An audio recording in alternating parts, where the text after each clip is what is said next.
Chapter 2. Stratford upon Avon.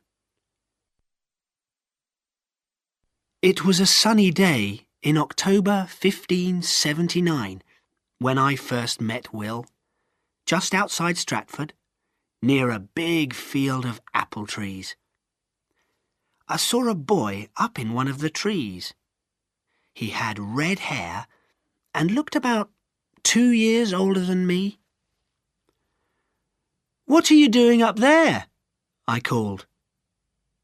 "Just getting a few apples," he said, smiling. "Those are Farmer Nash's apples," I said, "and he'll send his dogs after you if he sees you." "Mr. Nash has gone to market," the boy said. "Come on, they're good apples." The next minute I was up the tree with him. But Will was wrong. Farmer Nash wasn't at the market, and a few minutes later we saw his angry red face above the wall on the far side of the field. Will and I ran like the wind and only stopped when we reached the river.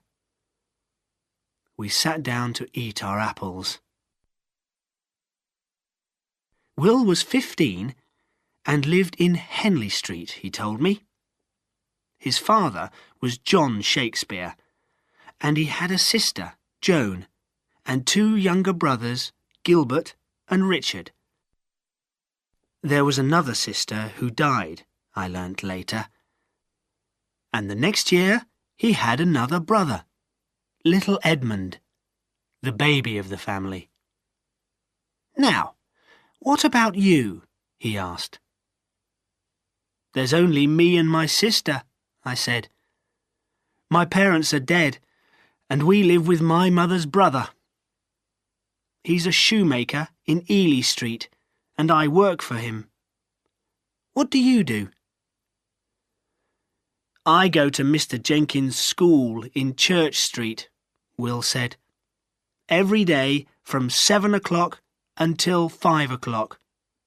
Not Sundays, of course." I was sorry for him. "Isn't it boring?" I asked. "Sometimes. Usually it's all right." He lay back and put his hands behind his head. "But we have to read and learn all these Latin writers. I want to read modern writers and English writers like Geoffrey Chaucer." "Can you read?" he asked. "Of course I can read," I said. "I went to school." Will sat up and began to eat another apple. "I want to be a writer," he said. "A poet. I want that more than anything in the world." We were friends from that day until the day he died. We met nearly every day, and he taught me a lot about books and poetry and writers. He always had his nose in a book. When Will left school, he worked for his father in Henley Street. John Shakespeare was a glove maker, and he had other business too, like buying and selling sheep. But Will wasn't interested. "What are we going to do, Toby?" he said to me one day. "We can't spend all our lives making shoes and gloves." "Well," I said, "we could run away to sea and be sailors, sail round the world like Francis Drake." Drake sailed back to Plymouth in 1581, after his 3-year journey round the world. But we were still in Stratford. We made lots of plans, but nothing ever came of them.